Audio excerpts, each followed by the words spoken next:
All right, so imagine being captive or stuck in a abandoned house for 20 years. Yeah, this happened to someone in Connecticut. This is one of the craziest stories to release, and I want to drop it for you guys so you know what's going on. This guy, he was allegedly held captive for 20 years inside of this abandoned home here in front, what you can see by his stepmother. And this story gets even wilder because when he actually was rescued, this guy was 34 years old and he weighed 60 pounds. 60, guys. This is one of the craziest stories I've seen. I definitely had to cover it. But you guys, make sure you leave a like on this video. I really appreciate that. Also, drop a comment, subscribe, all that good jazz, you know.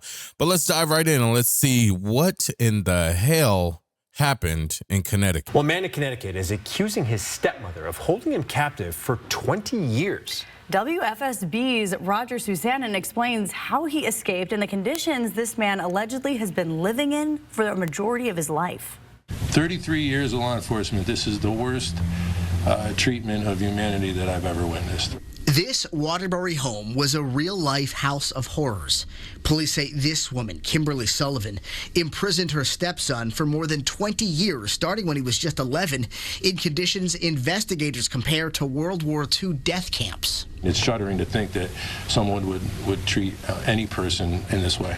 I'm just going to say his stepmom hated him. She either hated his dad, or she hated something. She hated his mom, his real mom.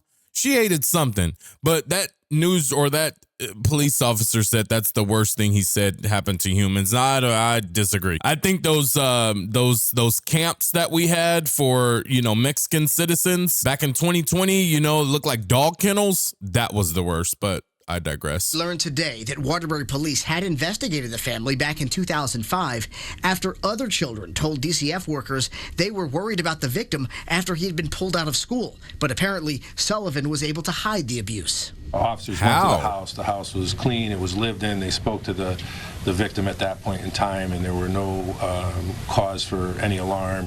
But after the officers left, police now know the torture continued. The victim says he spent at least 22 hours a day in a 9-foot by 8-foot room on the verge of starvation, often only drinking toilet water. Now, he's finally safe, but his past casts a large shadow. There's a lot of physical therapy that he'll have to go through. There's a lot of healing that he'll have to go through. The victim finally freed himself last month by setting a fire inside his bedroom and telling emergency responders about the abuse. Sullivan denies the charges, but hasn't explained why her 32-year-old stepson was just 68 pounds when he was rescued.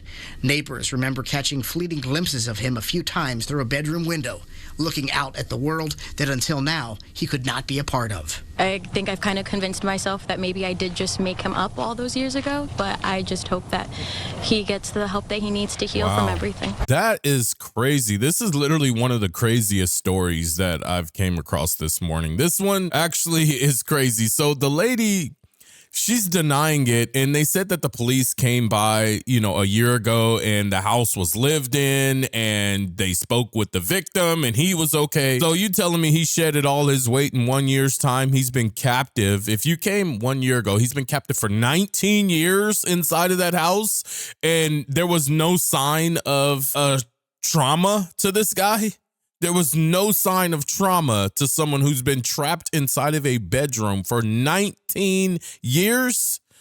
What cops went there? What cops went there? Because they need to go back to the education. They need to go back to social studies. They need to go back to understanding just the philosophy of humans. If I seen a human person, man or woman, that has been captive for 19 years, there is certain things that you would notice that's like, hold up, something ain't right about this person.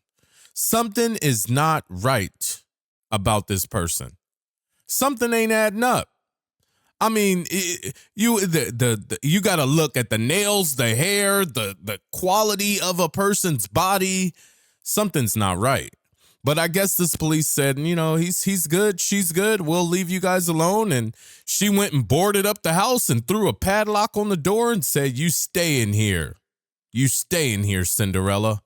It's crazy, man. This is crazy, man. I feel really bad for the guy. I mean, I hope he bounces back. I hope he gets all the therapy he needs and help he needs, because this is traumatic. This is PTSD on the highest level.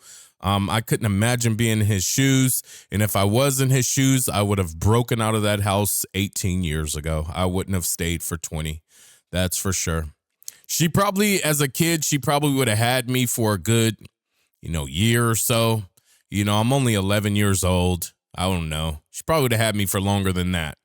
But after a certain amount of time, I'm seeing my friends riding their bikes up and down the street. I'm seeing kids outside, and she's just throwing dry rice grains under the door for me to eat and toilet bowl water. Oh, no, bitch. I'm out of here. I'm gone. I'm going to set this whole house on fire. I'm out of here. I'm going to find a way. I hope did she sleep in the same house? Because if she did, I'm going down to get a glass of milk and I'm taking them car keys and I'm out. I don't care if I don't know how to drive. I'll go crash this damn car into a McDonald's. That would save me. But you guys, let me know your thoughts below. I really want to know, what do you guys think about this situation? Because this one is really, really bad, you guys. What is up with the news? What is up with the news?